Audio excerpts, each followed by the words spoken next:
এই তোমার বাপে কি সিদ্ধান্ত নিতেছে? আরে সম্পত্তি তো আমার, এইটাই তো সিদ্ধান্ত। আবার সিদ্ধান্ত কি? এই তোমার জামাই এলে আমার সামনে তো সরো। তোমার জামাই যদি এখন আমার সামনে না যায়, ওরে এখন আমি এই পুকুরের মধ্যে নামাই বাবু।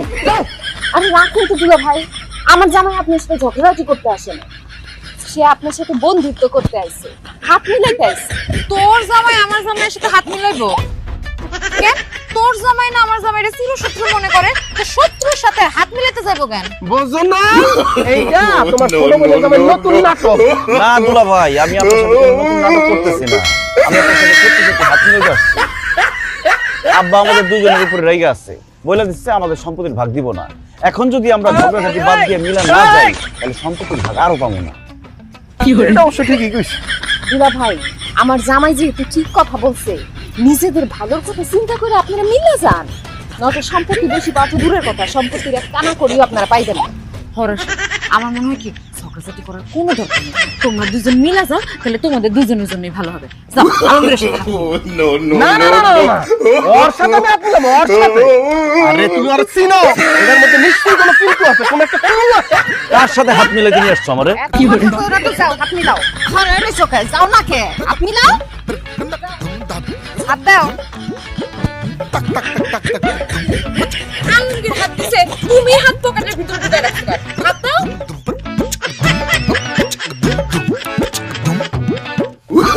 এবার কোলাকুলি করো।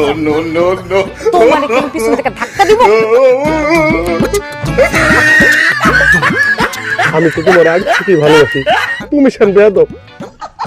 দুলা ভাই, আজকে থেকে আপনার সাথে আর কোনো ঝগড়াঝাটি করুন না, কোনো মারামারি করুন না। আজকে থেকে আমরা ভাইয়ের মতো চলুন। আজকে থেকে আমরা ভাইরা ভাই না, আমরা বন্ধু বন্ধু। অবশ্যই আজকে থেকে আমরা বন্ধু বন্ধু। শোনো, আজকে থেকে আমরা যা করব একসাথে প্ল্যান করে করব। সবার আগে যেটা করতে হবে, শ্বশুরের সম্পত্তিটাকে দুই ভাগ করে দুজন ভাগ করে নিয়ে যাবো। এরপর আমরা ঘুরবো ফিরবো, এমনকি একসাথে ঘুমাবো।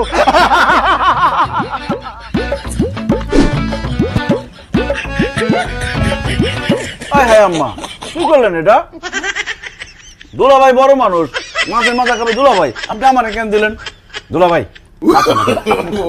না না আলমগীর, আমি জানি মাছের মাথা তোমার খুব পছন্দ। ভাইয়া না না দুলা ভাই, মাছের মাথা আপনি খাবেন। আমি কিন্তু রাগ করবো আলমগীর, তুমি খাও ভাইয়া, আমি দেখি। আচ্ছা ঠিক আছে, আমরা এক কাজ করি, আমরা দুজনেই মাছ খাই। আমি আপনাকে খাওয়াই দিই, আপনি আমার খাওয়াই দেন, ঠিক আছে? করেন ভাই। এবার তোমার টান, না খাও। বললা, এই আমি কি স্বপ্নে আছি নাকি বাস্তবে আছি? আম্মা, স্বপ্ন দেখতেছো না, যা দেখতেছো বাস্তবেই দেখতেছো। কি কথা বাস্তবে আছি? আমার দুই জামাই একজন আরেকজনকে খাওয়াই দিতেছে। আমি তো তাদের মধ্যে কোনোদিন ঝগড়াঝাটি ছাড়া কিছুই দেখি নাই রে।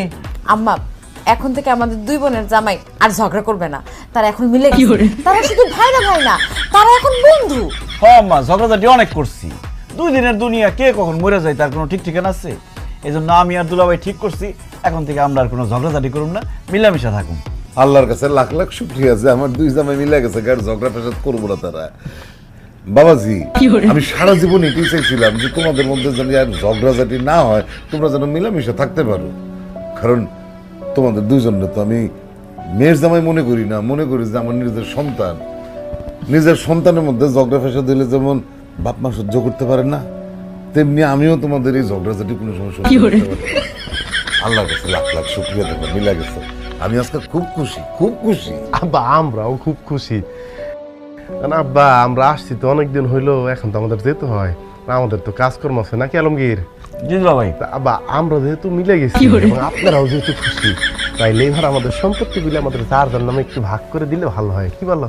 হ্যাঁ, আর দেরি না করে আমাকে সম্পত্তি আমাকে ভাগেরটা বুঝাই দেন, আমরা জায়গা আমাকে তো কাম আছে।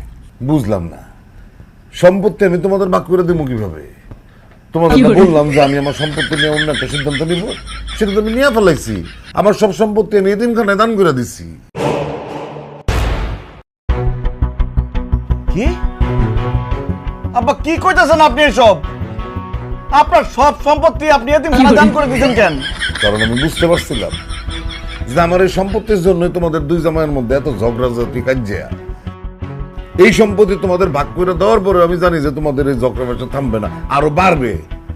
সেই জন্য আমি চিন্তা করছি যে সম্পত্তির জন্য এত খেসাল সেই সম্পত্তি তোমাদের হাতে যাওয়ার দরকার নেই, তাই আমি এতিমখানায় দিয়ে দিচ্ছি। হাই হাই দুলা ভাই, কত বড় সর্বনাশ করে ফেলাইছে আব্বাই, দেখতেছেন? আপনি কি কাজ করছেন এটা? আপনার কোনো বিবেক নাই, আক্কেল নাই? আমরা আপনার মেয়ের জামাই থাকতে আপনি কোন আক্কেলে সম্পত্তি এতিমখানায় দান করছেন? আপনার মেয়েদের জন্য, আমাদের জন্য কি একটু চিন্তা করেন নাই আপনি? আমরা বেকার মানুষ, আমরা কোনো কাজ কর্ম করি না, আপনার মেয়েদেরকে কিভাবে রাখবো? হ্যাঁ, ঘাস খাওয়া রাখবো?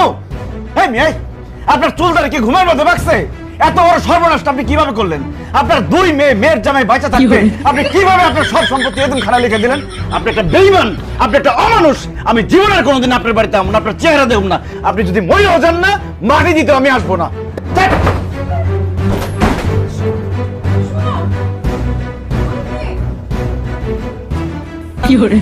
বড় জামাই বাবাজি, তোমার শ্বশুর এতিমখানায় সম্পত্তি দিয়ে দেওয়াতে ছোট জামাই তো অনেক রাগ করছে, তুমিও কি রাগ করছো? না, রাগ করবো না, ওনারে মাথায় নিয়ে নৃত্য পরিবেশন করবো। আরে কত সাদা ছিল, শ্বশুর বাড়িতে আসবো, জায়গা সম্পত্তি পাবো, সেই জায়গা সম্পত্তি বিক্রি করে লাখ লাখ টাকা পাবো, সেই টাকা দিয়ে ব্যবসা করে কোটি কোটি টাকা ইনকাম করবো, সব তো সে ধুলিসাৎ করে দিছে। আপনি একটা ভণ্ড প্রতারক বেঈমান, আপনি মইরাও শান্তি পাইবেন না, আপনার অভিশাপ দিয়ে গেলাম। আর তুই যদি কোনোদিন এই বাড়িতে আমার কথা ভুলেও চিন্তা করস, থাপড়ে এত শব্দ ফালাই দিব, মনে করবি তোর বাপ নাই, তোর বাপ মারা গেছে।